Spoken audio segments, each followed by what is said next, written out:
Welcome to plantation info.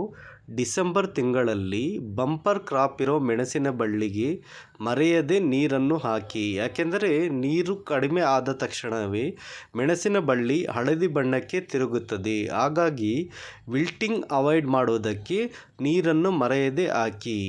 ನೀರನ್ನು ಓಸ್ irrigation ಅಥವಾ ನಾವು ಕೊಡಪಾನದ ಮೂಲಕ ಹಾಕುವುದಾದರೆ 50ರಿಂದ 80 ಲೀಟರ್ ನೀರನ್ನು ಹಾಕಬೇಕು.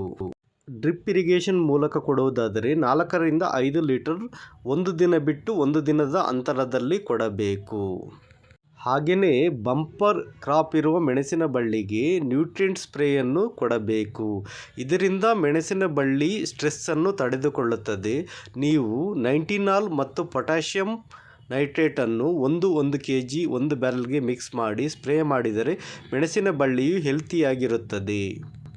ಹಾಗೆಯೇ ಸಂಜೆ ಬಿಸಿಲು ಬೀಳುವ ಜಾಗದಲ್ಲಿ, ಅಂದರೆ ಮೆಣಸಿನ ಬಳ್ಳಿಗೆ ಸಂಜೆ ಬಿಸಿಲು ಬೀಳುವ ಜಾಗದಲ್ಲಿ ಸುಣ್ಣದ ಸ್ಪ್ರೇಯನ್ನು ಮಾಡಬೇಕು.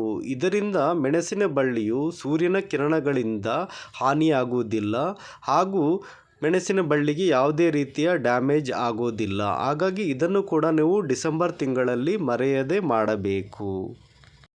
ನೀರು ಹಾಕುವುದಕ್ಕೆ ಕಷ್ಟವಾದರೆ ನೀವು ಹೈಡ್ರೋಜೆಲ್ಲನ್ನು ಕೂಡ ಬಳಸಬಹುದು. ಅಂದರೆ ದೊಡ್ಡ ಮೆಣಸಿನ ಬಳ್ಳಿಯ ಸುತ್ತಲೂ 5ರಿಂದ 6 ಗುಂಡಿಯನ್ನು ಮಾಡಿ ಅದಕ್ಕೆ ಹೈಡ್ರೋಜೆಲ್ಲನ್ನು ಹಾಕಿದರೆ ಮೆಣಸಿನ ಬಳ್ಳಿಯು ಸ್ಟ್ರೆಸ್ಸನ್ನು ತಡೆದುಕೊಳ್ಳುತ್ತದೆ. ಇದನ್ನು ಕೂಡ ನೀವು ಡಿಸೆಂಬರ್ ತಿಂಗಳಲ್ಲಿ ಮಾಡಿ ನಿಮ್ಮ ಮೆಣಸಿನ ಬಳ್ಳಿಯನ್ನು ರಕ್ಷಿಸಬಹುದು.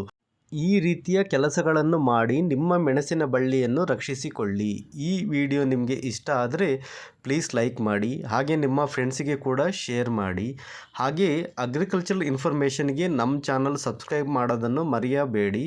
ಹಾಗೆ ನಮಗೆ ಸಪೋರ್ಟ್ ಮಾಡಿ. Thank you.